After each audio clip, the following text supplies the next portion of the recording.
Hey, everybody, it's Eddie from Tokyo. This is your cryptocurrency update from Japan. And slowly but surely, the world is embracing a cashless society, right? Here we have a picture that was uploaded just a few hours ago by David Schwartz, the CTO of Ripple. And this is what 200 billion Zimbabwe dollars looks like. So we have seen a real rise of payment options like MoneyTap, Alipay, Apple Pay, and countless others, but it is also bringing on a new set of concerns. I think this video is very important because if you engage in a conversation about going cashless, I want you to have this information so you are better equipped to speak intelligently. And that goes with first looking at the Board of Governors for the Federal Reserve System. They did a report and they looked at the issue of fairness for working families. And I'm not talking about underdeveloped areas of the world that you might point to Southeast Asia. I'm talking about the United States. And these cashless methods require a bank account. And here you'll find that 5% of adults in the US, 13 million people, have no bank account. 18% in the US are underbanked. And what that means is that they are using other financial services like check cashing services, paycheck advance services, and payday loan services. So we're looking at a whopping 23% are either unbanked or underbanked. And you can see that there was a bill introduced in May to Congress that's called the Cash Always Should Be Honored Act. Now we know how these bills can sometimes take a very long time to go through the process, but there are some cities who are not waiting. Here we have June of this year, the city of New York, the mayor and the councilman Richie Torres, they are shaping a new bill that will be introduced in February, and they're concerned with the cashless retail policies in the posing of the data security risk. And then in August, the San Francisco Board of Supervisors, they have pulled the plug. And they pulled the plug on a cashless society. Brick and mortar businesses in San Francisco now must take cash. And in October, Philadelphia has done the same. So we have these electronic payment systems, which are really a centralized point of failure. And I'm not just talking technical, but I'm talking the security failures. So we have to look at privacy because with a middleman, there is the transaction information and there is your personal information right beside it. Here is the Business Insider that looks at the 21 scariest data breaches of 2018. British Airways, Sing Health, T-Mobile. Google lost 52 million private profiles and information.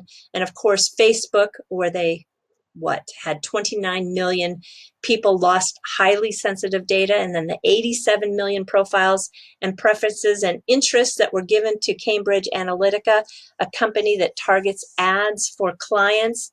So it is really, when you look at these companies that take this data, there's hundreds of them.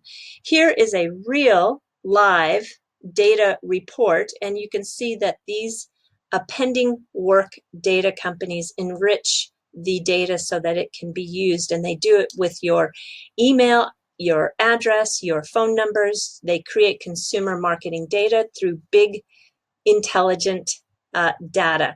These profiles and the way they monitor your usage gives them a 360-degree view of the consumer.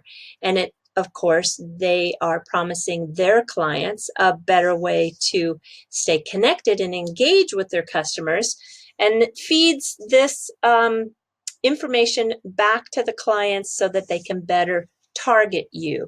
So what are they targeting? Well, they look at sometimes age, they look at whether you're a business owner, what your household income is, what your zip code identity is, your gender, even your heritage. Are you a homeowner? What's your income? What is the likelihood that you will donate? What's the value of your home? Are you married? What is your net worth? And how about occupation? Are you doing white-collar work, blue-collar work? Are you in management, or are you in the military? What is your political party? Do you have children? And what is your religion? A little little bit too invasive for me. And there are even some companies that are getting down to your lifestyle. Are you a gamer, a cord cutter, a beauty seeker, a DIYer? And what kind of buyer type are you? Do you seek deals? Are you an online buyer? Are you a big spender? Or are you a big holiday shopper? It's really quite incredible. So here we have a report that's done by the Federal Trade Commission. With all of this data, there are brokers, and the brokers are out there selling the information to the people who are trying to use it. And with the information being sold, they have a huge amount of information that they are trying to keep safe. And that is what this report looks at, is actually how are they maintaining and disseminating this information, and also how are these brokers collecting it. So I'm not going to pick on WireX, but I'm going to look at WireX and just briefly, really 1,000-mile high view at their privacy data use and retention policy. I tell you, I have cut this down to just the bare minimum to give you a real scope of what it is that they're doing, because here you see they outline the purpose of the privacy notice is to explain how they collect the personal information on you and what they do with it in connection to their business. Now, the reason why I chose WireX was not because it's WireX, but they are a debit card company that connects to cryptocurrency. And I think a lot of you are using them.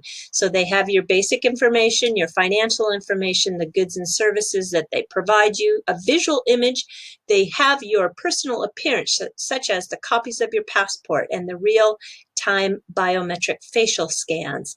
They have online profile and social media information and your activity based on your interaction with them, whether it was on their websites or through their application. They also get to keep your login information, your internet protocol IP address, your smartphone device information, the location of your coordinates, your online and mobile app security authentication, your mobile phone network, your information, your searches, the sites you visit, and your spending patterns. I think these details are just, I don't think a lot of people know this. So how do they obtain that information? Well, they gather it from technology, which you use to access their services. So, for example, that location data from your mobile phone or your IP address or your telephone number.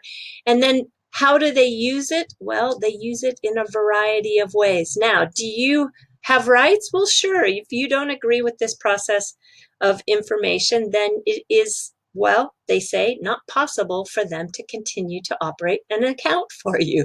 So how may they share that information?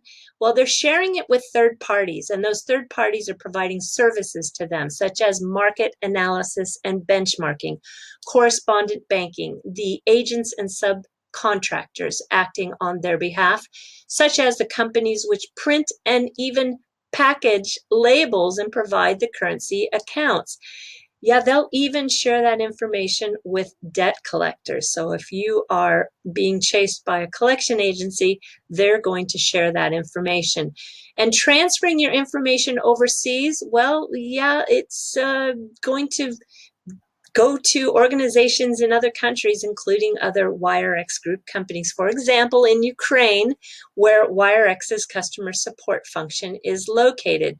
And what about if you are communicating with them? Well, they monitor and record calls, your emails, your text messages, and other communications in accordance to the applicable laws for the process outlined in Schedule A according to this notice. And they normally keep customer account records for up to 6 years after your relationship with WireX ends. And if you want a copy of the personal information that they hold on you, well, you can request it, but there's no guarantees that you're going to get it.